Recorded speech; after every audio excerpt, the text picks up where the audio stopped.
Hey everyone, and welcome back to the Illumineers Quest podcast, where we talk everything Lorcana, not just the highly regarded multiplayer version of the game. I'm Zach. And I'm Jacob. And thanks for coming on this journey with us. Okay, it's a little past due. We're a little late on this news. We're a little late. You had a ton going on. I've had a decent amount going on with jobs and things like that kind of changing. So when this news fun stuff there. When this news broke, I was in the middle of nowhere in a log cabin. Yeah. Watching the stream. But you at least got to watch. I did watch it. With that said, we're talking Chapter 5 / Lorecast, reveals, and kind of just giving our overall initial thoughts on Shimmering Skies. Am I the only one that likes that name? Oh, I love it. Okay. I think it's I love the overall theme of this is definitely my favorite. 100% easily my favorite theme. Just because I love the fireworks and the colors and the lights and all of that is really, really fun. So from that respect, there's some speculation there. From that respect, spoiler alert. But yes, I do love the theme and the initial art direction style that we've seen from the set. So with that said, we're gonna talk all of that initial expectations, kind of a few hopes. We always give some of our what else we want to seize. What we're hoping from a property perspective and that sort of thing. Maybe not necessarily just for Chapter 5, but for Chapter 6, 7, whatever down the road. We'll talk about some of that as well. So, with that said, let's jump into it. As everyone, I know you give me a voice. I don't know what that was. I was kind of like, let's jump into it. I like it. Yeah, whatever. Maybe I don't know. Maybe I'll make that my thing at some point. I'll start catchphrase. But anyways, yes. Thanks for everyone for listening. Thanks for the support. Thanks for subscribing on YouTube. The YouTube's actually grown shockingly fast these last month or so, and so that's been good. That's been amazing to see. If you want to support the podcast, the easiest way to do so is use our TCG Player affiliate link when you buy your singles. It really helps support us in all the endeavors to continue the podcast along. So with that said, card of the week. Jake has a very controversial one. So take it away, Jake. Quick recap though. We're again. Set championships are coming / here, depending on your view of what your preparation is. So we're going back and doing a card of the week from any set that are of notable cards getting ready for that. And so it can be of any set, of any color, of any chapter. This is a beloved card. It's the most beloved card in the game. Sorry, continue. Bucky. So, if you do not know, that's the deck I am taking into set championships and probably most likely also challenge in Fort Worth. So it's on the brain, and I found out recently I'm a toxic. But Jake, what player. Does Bucky do? I mean, I thought it kind of went without saying, but. Okay, fine. I'll tell the people then that might be new to Lorcana what Jake does, or what Bucky the Squirrel does. I'll say it. No, it's a 2-cost Inkable Emerald card from Chapter 2. He has Ward, so you can't directly target him, and he has an ability that says whenever you play a Floodborn character, your opponent discards a card. He's also a 1/1 quest for 1. I was getting there. That's the most unimportant stat line of the card, so I was leaving until last, but thank you. I would say from an opponent perspective that 1 willpower is pretty important. Yeah, definitely. But I would also say from his perspective, it's the least important. So, the ward is way more important. Yeah, if you want to just, Yeah, but aren't we talking about how you counter good cards too? So the 1 willpower is pretty important. Yeah, so Bucky, he's the disruption engine to the current Emerald deck. The true villain of Lorcana. Yeah, at this point, that smile annoys everyone. We're getting ready for set 8, Bucky's return. That's what everyone's, gearing up for here. But yeah, so I mean, seriously, he's clearly I would say the most important card of that deck. It's crazy to say that with Ursula, Deceiver of All, Ursula Deceiver, Diablo, obviously, Beast, Robin Hood, and all then, the legendaries. The bigger Floodborns like your Beast, your Robin Hoods. I know Tinkerbell is running some of the deck lists. You got your Flynn Rider and some of the deck lists, and so there's a ton of bigger, crazier cards, but. Without Bucky, I don't think any of it really works. No, because the interesting thing is a lot of the cards, a majority of those Floodborns don't have on-play abilities. It's the next turn will they gain the value. So Bucky gives them that on-play ability. That's a really good way to put that. Yeah, I've honestly never really thought of it that way, but it definitely makes sense. And I think it's the constant pressure that him being there brings, but most importantly, there's like 7 cards in the game that can deal with him. Like actually, I mean, it might be like, I don't remember if 7's the exact number, but I know it's like 7 to 10 cards that can deal with him. And so, yeah, it's just an incredible nuisance to deal with. And if you're playing Emerald Steel, I would highly, highly, highly recommend Bucky be part of that list. Yeah, me as well. So, thought it was worth mentioning. We had to mention the villain himself at some point here. And that greedy little smile of his, as everybody likes to say online. Y'all. He's adorable. You're just a villain at heart, and so that's why you think he's adorable. We've talked about this in previous episodes, but apparently I'm a toxic player. Toxic villain player, yep. But yeah, so what's on our mind? Quick league recap, where our heads at, any funny stories. No funny story this week like we had last time, unfortunately, but I think the big thing to cover here is just that, again, it's testing for set champs. It's getting as much prep in as we possibly can. We've also got the Lorcana Challenge in Fort Worth right around the corner, which is obviously the big prize. And so doing as much as we can to, just be very comfortable in all the different scenarios that might come up there as well. But yeah, there's just, it's challenge month.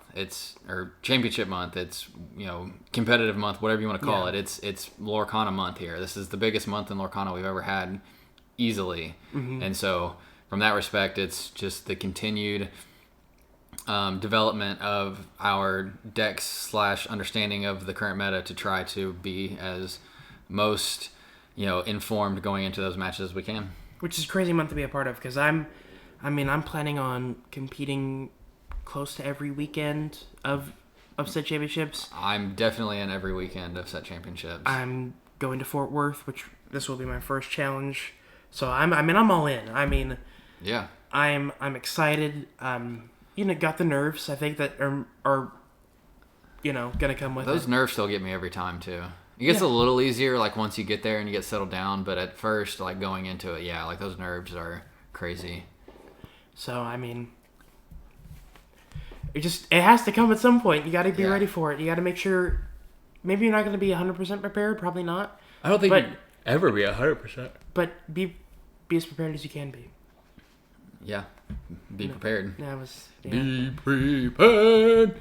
Which isn't super prevalent anymore, but which is, what? It isn't the most prevalent. It's 100%. It might be the most important card in the Ruby matchup versus your Bucky matchup. I agree with that, but it isn't as prevalent, I think, in the overall meta as it once was. No, but it's in certain circumstances. If you don't have it, then it's. That's not what I was saying. I wasn't saying in certain circumstances it's still prevalent. I was saying it wasn't as prevalent as it once was. Yeah, but that's just because it's not Ruby Amethyst set 2 meta. So it'll never be but that. My point still stands. Yeah, okay, touche. My bad. Okay, so, set champs. It's really as simple as that. We're, taking very seriously at League these days. I think we've had a couple new, entrants into the League over the last month or so, and that's been really exciting, and everybody is, on board with everything going on, and so it's been really fun to get back to that kind of competitiveness on a weekly basis. But yeah, it's go time. It's here. We're ready to go. Okay, with that said, let's go ahead and jump into it. Let's figure out Shimmering Skies. All right. And shockingly, Jake and I have very differing opinions on the Lorecast. Yeah, which we have to talk about the Lorecast itself first, I think. So. Do a 5-minute overview of the Lorecast. I don't want to spend because we can argue about this. I feel like. So let me back up a little bit here. Apparently, and I was just informed by Zach about this. Apparently, the Lorecast itself has been looked upon in a negative light. The overall consensus is definitely weighted negative. Yes. So maybe it has to do with what I was doing. I was at a log cabin, hanging out with friends, having a good time. Yeah, that definitely, when you put it in that perspective, yes, took a break to watch the Lorecast. I thought it was fantastic. I didn't have any problems with it whatsoever. But apparently it's not all... I think there were just a lot of expectations. We knew going in that the main topic would be set 5. And that's obviously expectations. That's what everybody wants to see. But in conjunction with that, on the first Lorecast, there was awesome announcements for the set championships and for the Lorcana challenges and for all of that sort of thing, and new reveals for Deep Trouble and new reveals for the promo cards and all of that sort of stuff. And so without that this time, it was a very small amount of like new information. A very, very, very quick. So first, it started like 30 minutes late too. Yeah, we have to throw that out there. That was really annoying because it was annoying. I had things that I had to do like at 2. It started at 1, and I had things I had to do at 2, and so like a lot of it got cut short for me from a life perspective. But anyways, that was really annoying. So I was a little on the tilted side to begin with. But then 2, like the actual reveals portion of this lasted 5 minutes, like sure. 4 minutes. You know, I actually thought it was kind of cool that Ryan had the big cards that he revealed with. Those were awesome. Yeah, like the big kind of like poster cards that he used to reveal the new stuff from set 5. But that lasted like literally 5 minutes, and then they took a break and they played Illumineers Quest. So, and again, as fun as I thought it was to watch them play Illumineers Quest and see where we went wrong when we were playing Illumineers Quest, I enjoyed that. But it's not what I was going to the Lorecast for. That's why I was a little disappointed. And maybe that's another point too. Is my expectations were just set 5. That's all I wanted. That's all I needed. That's all I was expecting. I wanted potential information around tickets on sale for new challenges. I wanted potential information on like further down the line world championships or continentals, more likely continentals.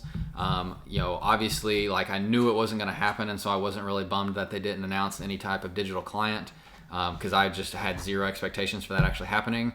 But that was, I know, on a lot of people's lists that they would hope it have happened, and it didn't. And so from that respect, there was just, it was a very straightforward one, whereas last time they had a ton of ancillary information that just really made it an exciting time to be in the Lorcana community, and none of that happened this time. I mean, it was overwhelming, for me at least, like that first one. That's what I mean. That's my point. Yeah. It's like, and maybe that's just my expectations being wrong, because you obviously can't do that every single time, but that was the hope. So I mean, I think the way we're going to look at it now is that fourth set, so set 8, set 12, those are going to be the big cap ends. Those are going to be the big exciting events, and then everything else won't be as exciting. Like that's our big sets. Yeah, no, I think you're right. I mean, we'll definitely see from a story perspective how that pans out. But what was your thoughts on? I'm kind of just jumping ahead. I don't know I'll forget about this if I don't say it now. But what was your thoughts on the alternate art card being put in to a villainous game? I think it's great. Yeah, I mean, I think it's definitely going to get them to sell a lot more of those villainouses, I would imagine. 100%. That's a smart marketing move, but the card. I mean, the foil on that is, and plus, it looks good. One of my favorite Disney movies is Robin Hood. So I mean, Prince John is. It's a good card. It looks like a really, really, like from an art perspective. If it's an actual great card or not, I don't know. But from an art perspective, that card is very top notch. It's on point. Yeah, very top notch. So that's my overall thoughts on that. I mean, we can kind of jump into the set 5 stuff. We started off talking high level, what we thought on the just overall like theming and everything, and love it. So super awesome. I mean, the story trailer. I mean, if you want to go into lore a little bit here, so it talks about basically the Glimmers and Illumineers are celebrating after the defeat of Ursula. The defeat of Ursula. So yes, we're shimmering skies because there are fireworks going on and a lot of awesome festivities in the Lorcana world because Ursula is gone. Well, there's also something else going on in the sky. The Great Illuminary is like destroyed, deteriorating. Yeah, and, that's true. So maybe there's some going on over there. That's the mystery of set 5 is what's going on with the Great Illuminary. Yeah, that has to be like the overall like longer story of the next couple sets. Like we definitely don't. We obviously, I guess I shouldn't say obviously, but we're not going to get that answer this set. That's going to be the big build as to like what's going on. Yeah, the first 4 sets I would say is like the Trident, and then like the search for the Trident, the items, all of that. Yeah. The beginning basically. Set 4 seems a lot of it's going to revolve around the Great Illuminary. Yep. I agree. Yeah. And Martin, yes. Yeah. Welcome back. Yeah. So let's go ahead and jump into this. These cards and these reveals. I think there are a few exciting ones out there. Nothing too insane, I would say. Nothing that seems like incredibly meta breaking yet. But we'll just start through the colors and go down the list. We have two amber cards. We've got. Oh no! I guess we have to. Before I say that, we have to. So the first, which I know a bunch of my close friends are super excited about. I know you're excited about. I'm excited about Wreck-It Ralph. Yes, that's the big theme of the set. Is Wreck-It Ralph and the Candy Racers. It seems like it's the main two themes that Ryan Miller mentioned were Wreck-It Ralph and Frozen 2. Yeah. Those are the main two movies, which I'm honestly pretty excited about. I just rewatched Wreck-It Ralph. I don't know about you, but I just rewatched it. And the sky's the limit for what they can add in. Like, I was like thinking, like, do they add like Q*bert? Like, do they... It's possible. I mean, the sky's the limit for what they could do. I don't know licensing wise what that limit is. There probably is a limit, a realistic limit, but I mean, it's super exciting. Yeah, I'm excited about Ralph too. I haven't rewatched it yet. I definitely will now, sooner rather than later. I remember really loving it when it came out. We haven't seen Felix yet. So I guess that's a spoiler alert from the ones. But we've talked about Felix for a while. We haven't seen Calhoun either, which those were...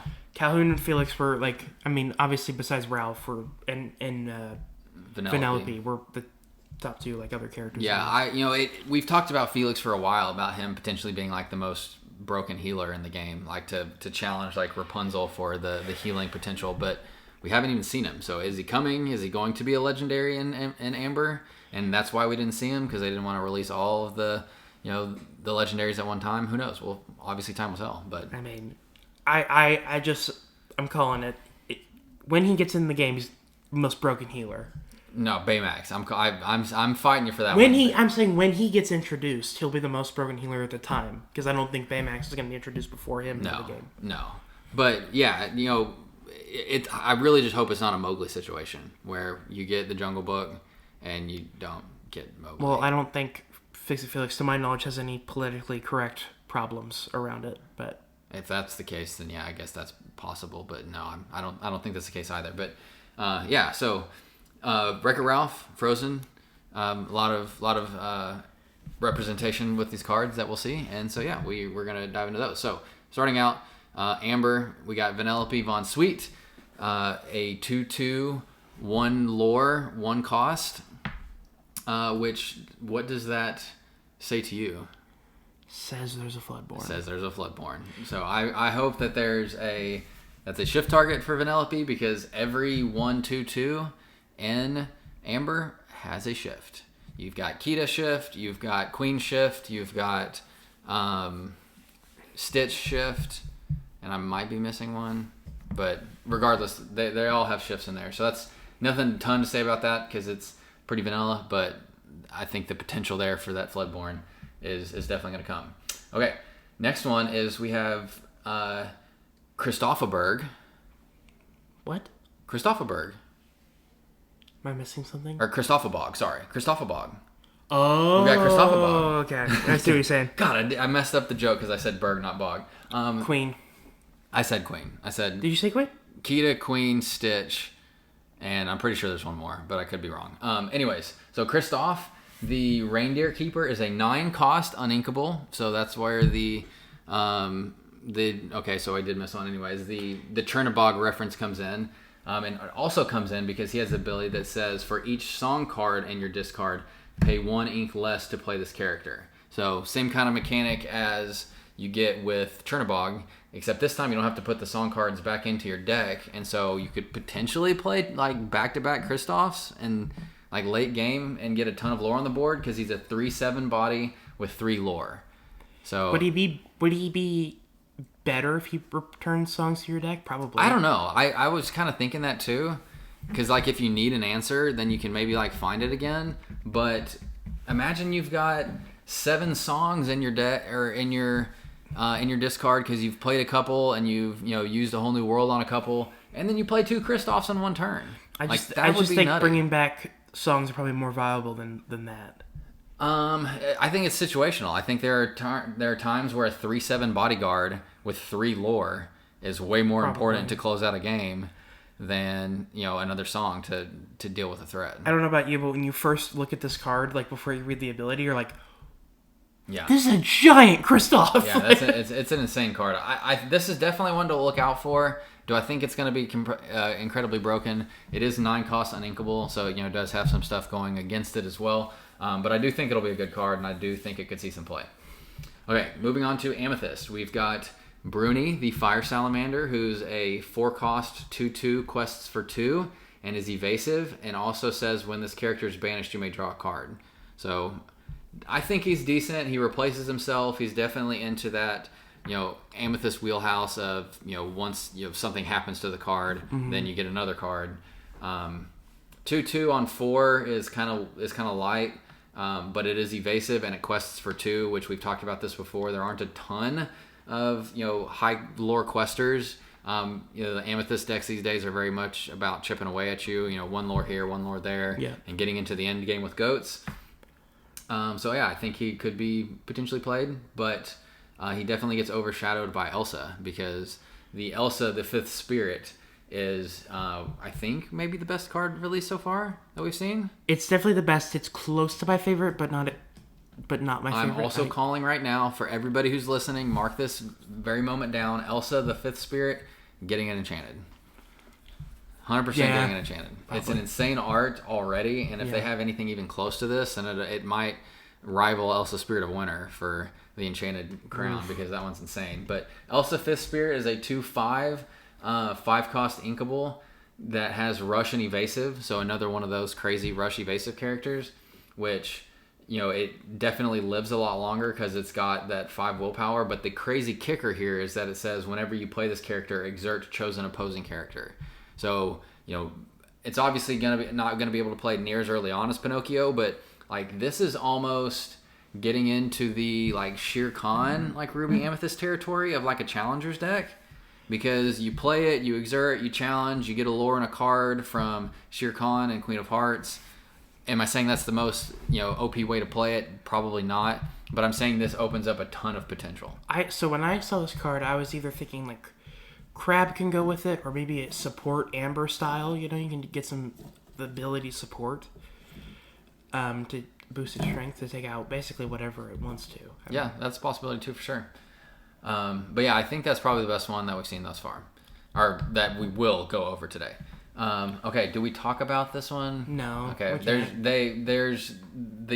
they still hasn't technically been released. There's the card from Deep Trouble that is the prize card that also is being talked about, because it's getting looped into now like the new cards, because it's like not a spoiler anymore, I guess, but we don't want to spoil it at all, so we'll just skip over that one because it honestly is kind of underwhelming. So not the biggest one there, but we'll skip it anyways. Okay, moving on to Emerald. So we have Scar, Vengeful Lion, a 4/2 4-cost inkable that quests for 1. He has Ward, so following up into those fun Ward lines that you get in Emerald, and has the ability that says whenever one of your characters challenges a damaged character, you may draw a card. So that's kind of a fun one to sit on the board too, and to like draw off of, kind of like Queen of Hearts. I think Queen of Hearts is way better than this, because they have to be damaged already, which may or may not happen. He does have Ward, which adds a little bit to him, but with the 2 willpower, grab your swords, Tinkerbell plus some other chip damage of some sort. He doesn't have evasive, so he's not getting he's not gonna be able to quest. So I think it's probably a D tier, not very great. Yep. You're Welcome, on the other hand. No. I love this card. 4-cost inkable song. So inkable, Emerald inkable. We have to start changing the memes about Emerald not being inkable anymore. Shuffle chosen character, item, or location into their player's deck. That player draws 2 cards. So if you have a really low importance card on your board, shuffle it in, get 2 cards. If you have a very high threat on your opponent's board, shuffle it in, give them 2 cards. But if it's a high threat and you're trying to extend the game or something, that's not always the end of the world. But if you're playing Bucky and you give your opponent draw those 2 cards, Probably pretty easily discard those 2 cards. That's a good point too. You could play that. You could do that. You could sing that as the first part of your turn, and then Bucky them away potentially. Yep. So That's where my mind went. I think that this is going to be a crucial card for set 5 Bucky decks. it's definitely an early like maybe A tier, maybe B tier, somewhere in that realm. I'd put it A tier at the moment for me. Yeah, we'll see. I mean, that one's definitely towards the top of the list as well. All right. But moving on to Ruby, My which favorite card of the set. we will spend most of the time here. But yeah, we've got our first Ralph card from Wreck-It Ralph, the Demolition Dude. Pretty funny there. Looks like he's smashing the Vital Sphere. All right. Oh. I think it's a Jawbreaker. I thought it was a Force Sphere, but yeah, maybe it's a Jawbreaker. Anyways, 3-cost inkable, 1/4, quests for 1.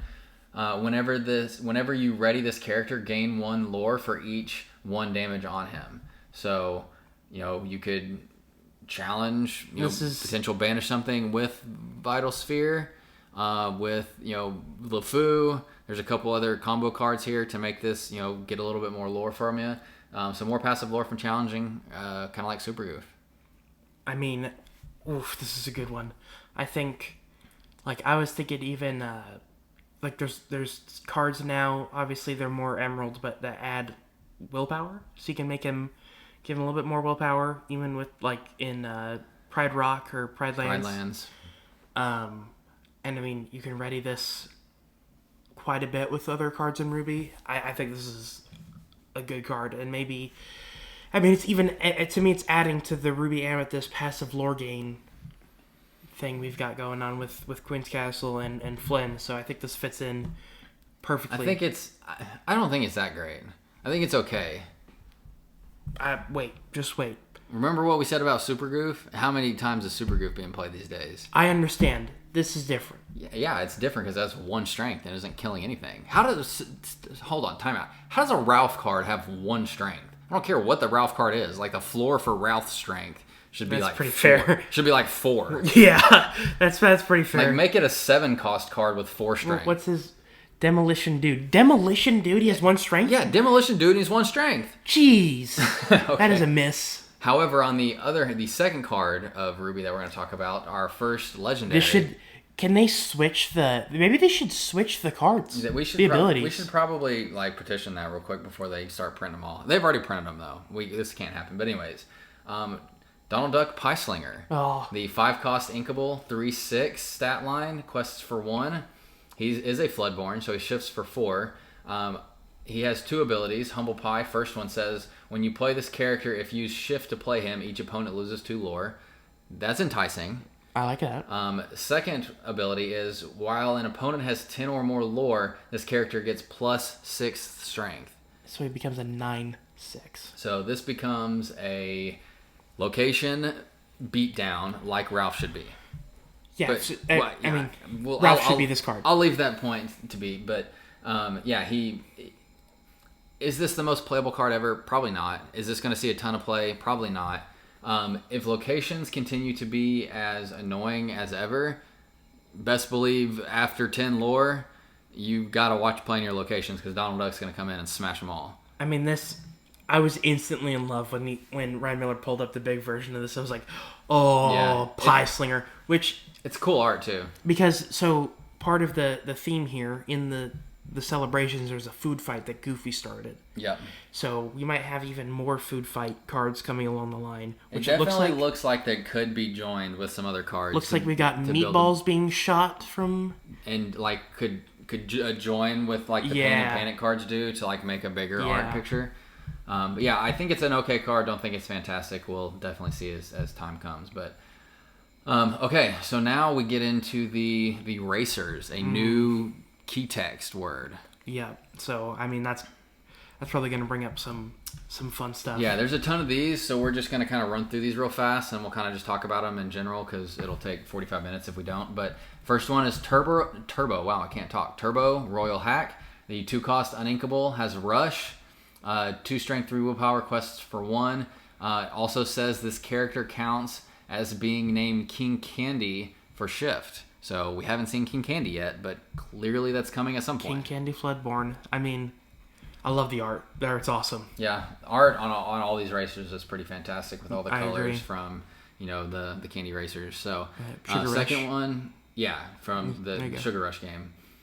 I got Taffeta Mutton Fudge. Taffeta Mutton Fudge. Taffeta Mutton Fudge. 4 cost, inkable, 3/3 stat line, quests for 1, shift 2, so another Floodborn. And it says once per turn when this character moves to a location, gain 2 lore. I've always found those to be kind of Underwhelming. kind of slow. But maybe with like Tuk Tuk from this set where you can move him and a buddy to a location for free plus gem. Maybe like this is the location, like a true real location breakout moment. Yeah, but Ruby doesn't have really any good locations. RLS. I mean, yeah, but like Okay, Ruby Amethyst. I understand. I'm just saying. I don't know. Agrabah's I think it decent. I think it needs a little bit more. Yeah, well, I'm sure we'll get some more too. So, anyways, yeah, that one's okay. Getting on to another Vanellope Von Sweet card, the random roster racer, also has Rush, which I think is kind of a theme from these, which I guess makes sense, being a racer and being fast. 3/3 stat line, 4 cost uninkable. I think I said that just to make sure. 2 lore on this one. Quest for 2, and then says whenever you play this character, she gains evasive until the start of your next turn. So it can take out evasive characters on turn, which is kind of cool. So I like it a lot. this one I think is pretty good. How do you say it? Taffeta? Taffeta Mutton Fudge. So another one of these. This is her shift target, which is a 1/2, 1 cost inkable. Quests for 1 has the ability that says when you play this character, if you have a location to play, each opponent loses 1 lore. So again, like we're getting into some location synergies. So could see some potential there. Another Taffeta Mutton Fudge, a 2 cost, 2/2 stat line, 2 lore, so 2/2/2/2. Yeah. That one's kind of vanilla-ish, but another, if you're like really on to the shift for 2 Floodborn version, then maybe you play a couple of them. I got 2 more racers left. So we got Rancis Flugger Butter. Man, yeah, I'm going to mess these up. A 4/4/4 vanilla with 1 lore. Yeah.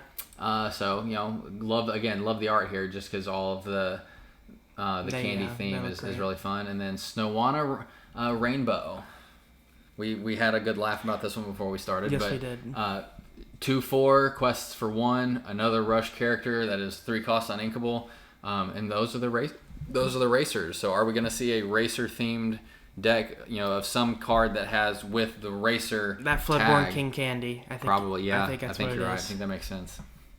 I don't think any of these are fantastic. Definitely don't really fit into the Ruby theme. Maybe we get a secondary Ruby theme of some sort. Which I think is fun if we get secondary themes for these inks. Yeah, especially going in to our second 4 sets of... That's a good point. Yeah, we could definitely see some shift in the identity of the ink a little bit potentially. Okay, getting into Sapphire, however. This one had a lot of discussion around it initially. I don't think it's as broken necessarily as everybody wanted it to be. It is the 6 cost uninkable Merlin, the intellectual visionary. 3/7 stat line, quests for 2. Floodborn, so shifts for 5. And it has an ability that says when you play this character, if used shift, that's important, you may search your deck for any card, put that card into your hand, and then shuffle your deck. So this is a legendary, by the way. It is our second legendary. Yes, that's an important distinction there. On the surface, it seems broken. You play Merlin, you get a lucky dime that you absolutely need from Sapphire to win the game. You find a Be Prepared to clear the board to keep the game going. You find a Grab Your Swords, a Whole New World, blah blah blah. Sisu, yeah. There's lots of targets there. On second pass, you have to shift him. Name me a Merlin target outside of Amethyst that is worth anything. So you're basically playing Blurple at that point, which... But, I mean, I'm assuming there's a really good shift target coming. We have to hope that. At this point, we have to hope that. Because if there's not, then it's kind of... But do we want DOA. Do we want this to be rampant? No. It's uninkable. 6 costs. I know. I don't think we want it to be rampant, though. Because I think it's going to be annoying. I don't think you want it to be rampant necessarily either. But I would like it to be playable. And as of today... I think it's only playable in Amethyst because those are the only targets that are there. And then if you shift onto a Merlin Goat, guess what happens when it leaves play? I know. You don't get your lore. It kind of ruins the... Exactly. So I don't think there's like a really viable shift target for him. Unless... Blurple's not a great ink pairing as is. So yeah, as much as I really want this one to be like fantastic, I think that we have to see what shift targets come to be. Yeah. Moving on to our first location, the Great Illuminary is now a location, which is pretty fun. It is kind of underwhelming, however. 3 cost, inkable, move 2 cost, which is high, especially considering moving to the Queen's Castle is 1, which they need to kind of fix that if you ask me. But anyways, it has 9 willpower and says characters with support get +1 lore and +2 willpower while here.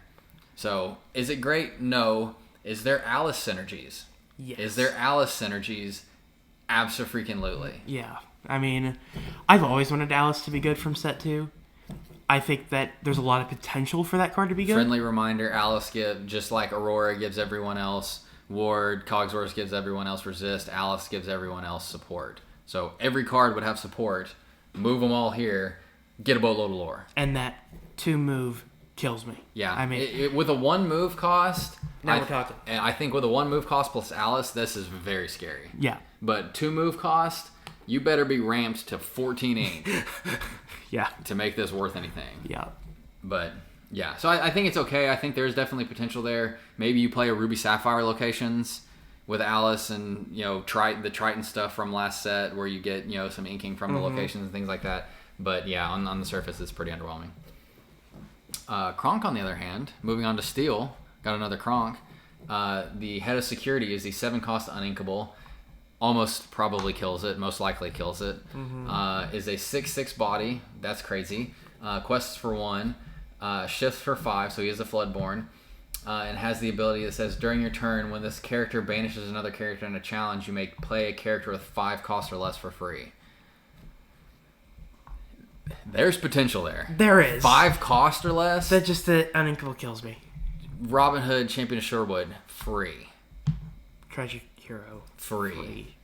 Ariel, like I know not 5 costs, but imagine you're playing some sort of Steel song and you need an Ariel. You get Ariel out for free, which then finds you a song, which then you can do something else with. Like there's a lot of combo potential here to get stuff out and really, Maui. If you're playing some crazy challenger, Ruby Steel deck, Maui comes out for free. Like there's definitely potential here. 7 cost uninkable is probably going to be too high of a mountain to hurdle if I had to take a guess. Yeah, unfortunately. I think there's only 1 Kronk shift target as of now currently too. Steel. So probably get another one of those. I think that may be dependent on how good that is, but this is like definitely on my watch out list. Like this could go anywhere from D to S tier in my books. Yeah. Like it really could. Like this is the open slate. There could be a card that's specifically built to be played with this. That's that cost 5 or less for free. That's coming. That's in. Has super some insane on playability. Yeah. Like yeah. It's a 1/1 5 cost that has some just nutty on playability. Yeah. Yeah. I mean, we'll see. It could be really good. But then so the last card that we have to talk about is the Bad Anon. Bad Anon, yeah. Is the location from Wreck-It Ralph. The 3 cost inkable, 2 move cost, 7 willpower, and then it has 1 lore. Yeah, it has 1 lore, which is important for locations, and then has the ability that says Villa characters gain ability, exert for 3 ink, play a character with the same name as this character for free while here. That's just way too big of a lore or an ink hurdle to cross. 2 to move, 3 to use the ability, plus 3 to play the location, plus at least 1 to play the character. So we're talking 6 lore already. 6 ink, yeah. Or 6 ink, sorry. Yeah, 6 ink already just to activate that ability once. So you're talking it's not happening until turn 6 at the earliest. You know what I'm preferring to play on turn 6? Tinkerbell Giant Fairy. Yeah. Yeah. I mean, I love that they added Badanon. We got Zombie in there from Wreck-It Ralph, which is pretty cool. So hopefully he gets a card, but pretty underwhelming. Yeah, pretty underwhelming. Overall, again, love the theme, love the set, love the overall idea. I imagine we're going to get some crazy cool art from like the parties that we saw in the food promotional fights. stuff, food fights. But so far, not super jazzed about any of the cards. That being said, we have some accessories to talk about real quick too. Yes, we do. We've got Belle, Mystic, what's her title? The subtext from this set. Belle, Mystic. What's the? I love that card too. I can't get my. You can't or accomplished Mystic. Okay. She's one of the playmats, and then we also have Look at This Family from the song from the current set, Chapter 4, as our playmats. We got Heroic Outlaw deck box and sleeves. And what's the other one that we've got from the... Oh, man, it's... Tiana, that's right. Which are two good ones, in my opinion. Really good ones. Yep, so... And then a book. A new binder for all of your cards. And then, like, card back card sleeves. So it looks like the back of the card. Those are probably my favorite card sleeves, honestly. I just wish they were better material. I think they've supposedly upgraded them. We haven't tried it since Chapter 1. That being said, we're kind of Dragon Shield snobs now, so maybe it happens, maybe it doesn't. But I do really like those card backs. Hey, if they make official Dragon Sleep, look on a Dragon Shields, then we're talking. I doubt that ever happens, but unfortunately. But yeah, so I'm in love with the mat. My favorite one is definitely Look at This Family. I know yours is the Bell one. That's one of my favorite. I just love that card. The art, the ability. Yeah, I know it's not meta by any means. It could get there. You never know. Yeah, could be one that gets there. Okay, so that's Shimmering Skies. That's Chapter set 5. Yeah. I mean, I'm excited about it. I really am. Yeah, I'm super pumped too. I'm waiting for the King Candy shift. I'm waiting for Felix, Calhoun, hopefully Curbert. I really want Curbert. I don't know if it's possible, but also, what's the green dude that's with King Candy? That's the. It's been too long. Like I said, I haven't watched it in forever. But that being said, Chapter 5, Disney Lorcana Challenge in Vegas. I will be there if I can get a ticket. I guess I have to say that with a caveat. But yeah, I'm super excited about the set. I love some of the potential. I love some of the new themes we're seeing around some of these abilities, like Donald, like Kronk. I think there's a lot of potential there. But yeah, we just have to see once the full set releases. So I'm also excited about the Racer keyword. I'm also very excited about that. I kind of wanted to talk about that a little bit more, but I think maybe that honestly might deserve its own episode on like the keywords where... Once we get more cards, yeah. But not even just about Racer, just in general. Like we tried the Royals deck, just didn't work. We've tried some of the other keyword decks like Heroes this time. We thought would kind of be a thing. Like just didn't like the keywords to me are very inconsequential. I just don't feel like they've really... Only one that's mattered much is Floodborn, and that really isn't a keyword. It's its own... Yeah, it's its own type. I mean, it's more the shift than the Floodborn of that. Well, if you're playing Bucky, that's what I meant by... The keyword matters. Oh, yeah. I mean, yeah, I guess, but... I'm saying so far that's the one that's meant the most. Yes. No, you're definitely right. But anyways, yeah, I mean, it's a little inconsequential, unfortunately, but maybe at some point they will start to be, Racer decks versus... Control decks, or they will start to be Royals decks versus aggro decks or whatever. That'd be fun. Yeah, we can get there maybe at some point. But anyways, I think that kind of covers that one for today. We talked about all the cards. Hopefully, gave some decent commentary on it and all the accessories. So yeah. I mean, I'm excited about it, and we're looking forward to it. I am very hyped about it. Like I said, the art / direction of the theme of this is by far my favorite. So from that respect, I'm super excited too. And we'll see it on August 9th in the local game stores and August 23rd everywhere else. I guess I should have said that at some point, but throw it out at the end. Why not? Yeah, there you go. Okay, yeah, that kind of covers it for today. So with that said, we'll catch everyone next time. All right, bye guys.